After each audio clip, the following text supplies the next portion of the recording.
Hello everyone, welcome to another week in our garden.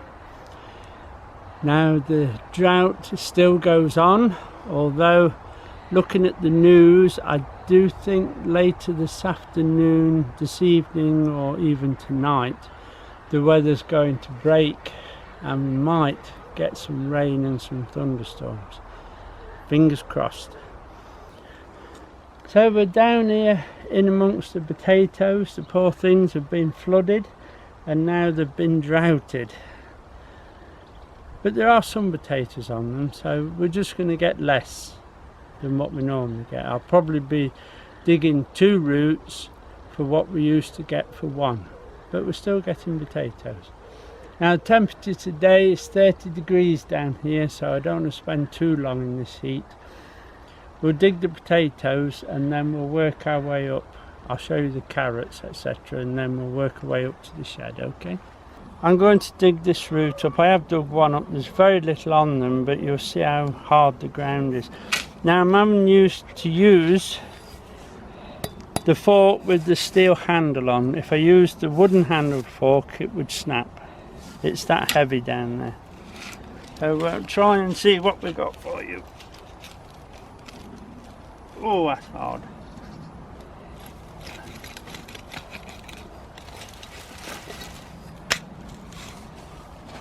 See, we're getting some, and if you look at them, if we'd got the rain, we would have had a good crop out of these.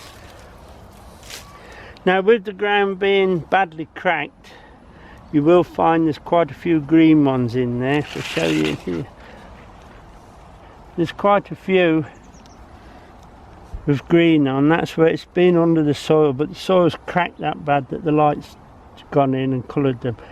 We'll reject those, but I don't need them to reject them down here. I'll reject them at the other end. So let's take these out. Very, very little crop this year. But I say don't worry, because it is a crop. We'll lift again if we can. Oof. I think you need a JCB really to turn this. Very small, but they'll be used. There you are. Look at this, look, solid as a rock. Remember, take out every potato you can, because if you leave them in you'll get more rogue potatoes next year. But this is absolutely hard, dry. We won't get much out of this, but on the positive side, the late potatoes have finished flowering and they're just standing, so those tubers will be ready for swelling. So if we get some good rain over the next day or so, the lates will swell up nicely and make a decent harvest, hopefully. But that's it, I'm afraid, out of that one. Ugh. I'll just turn this bit and then between the two.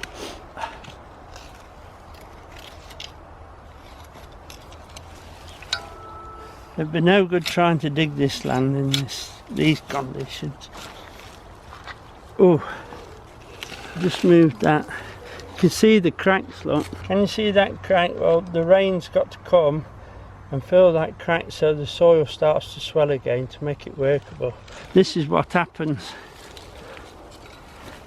Look, it'll just come out in big lumps. We have a few, so that's fine. If it comes out in big lumps like this, try to use the fork and break them best you can, because if they dry out too much, you'll never break them. So while it's got that little bit of moisture in it, they will break.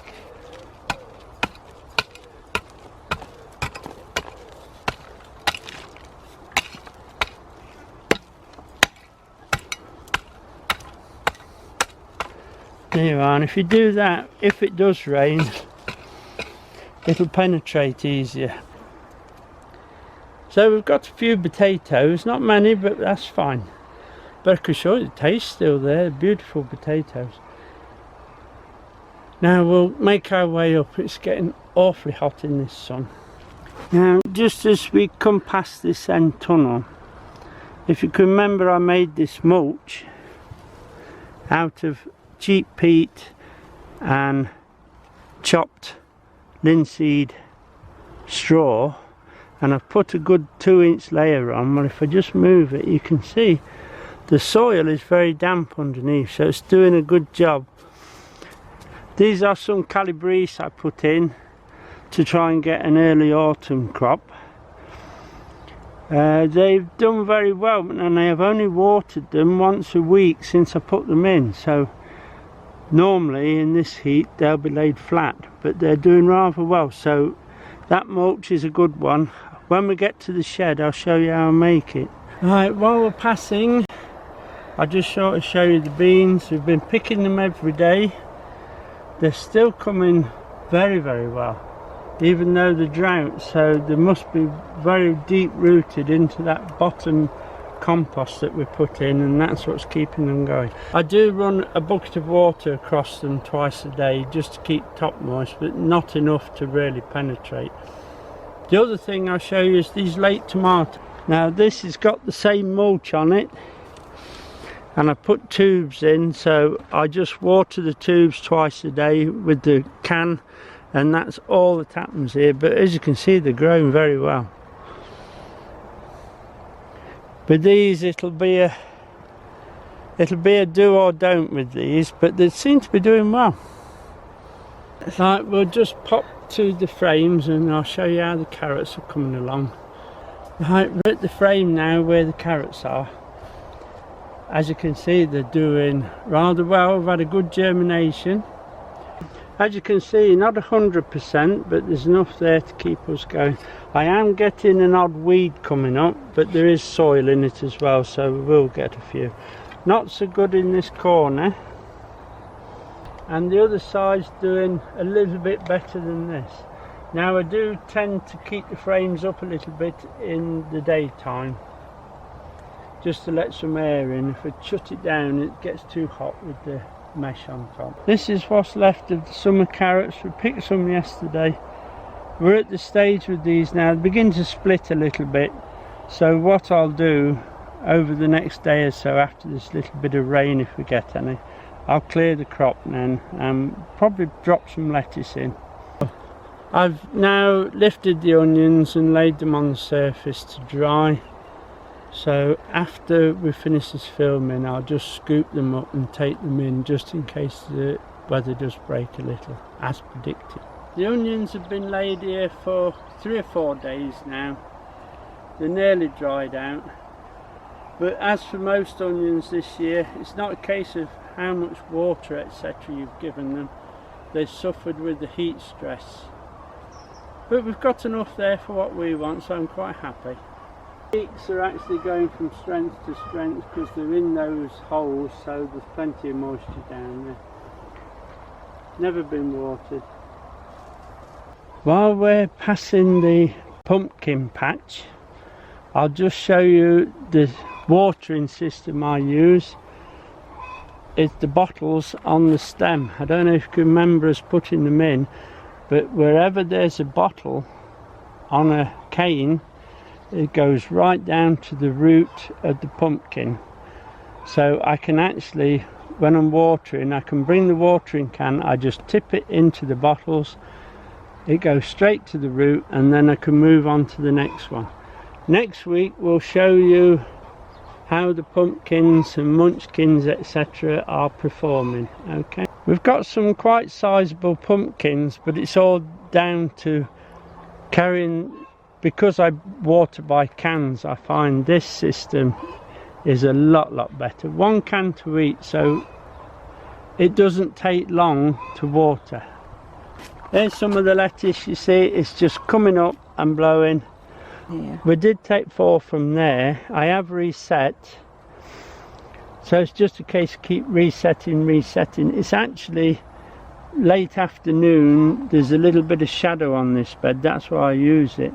Onions are doing well, but they're starting, if you get them at this stage, you can still use the heart, but once they start getting a little bit higher, you'll have to scrap them, I'm afraid. While we're passing, we'll just show the blackberries have all come in nicely. This must be deep rooted because they've had no water at all, and all the new shoots for next year are all trying to break out the fruit cage at the moment. As soon as they're ready, we'll cut that back and lay in the new shoots for next season. The blueberries doing quite well. I have been watering these about every second or third day. I've put a can full in.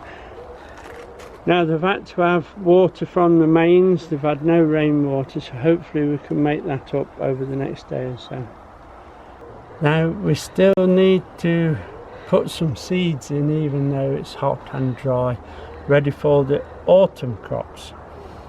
Now there's some that I've got here I'll show you.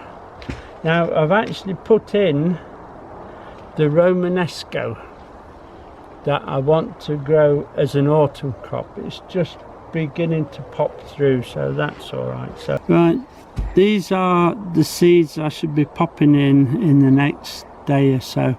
I'd usually do these in the evenings because it's a little bit cooler down here. There's cabbage, flower of spring, so that'll be your spring cabbage. I'm doing another sienna, which is probably Christmas time, that one will come up.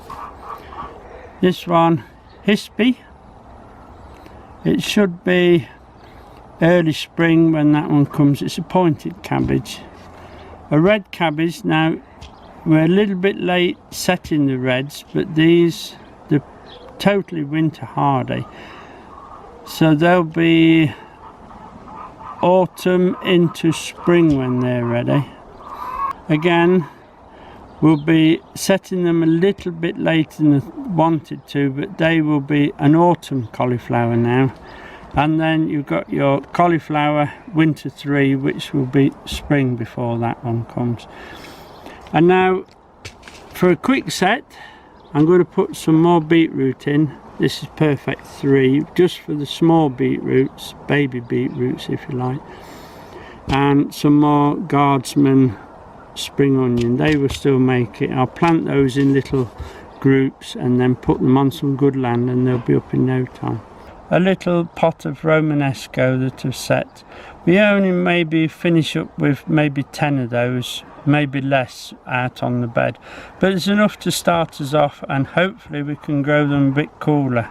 As you can see, they're a little bit damaged with the sun, but I think they'll be alright. Now, as you can see, the grapes are thickening up nicely. I was going to thin them this week, take some of these off, but we'll leave that till after the storm because that might knock a few off anyway. But they're doing rather well. A lot of the bunches, I've noticed, are thinner than normal, but the grapes are bigger than what they were this time last year, so that's fine. That's probably because of the drought. Now, while we're under the grapevine, it's lovely and cool, and this, it really does the job properly.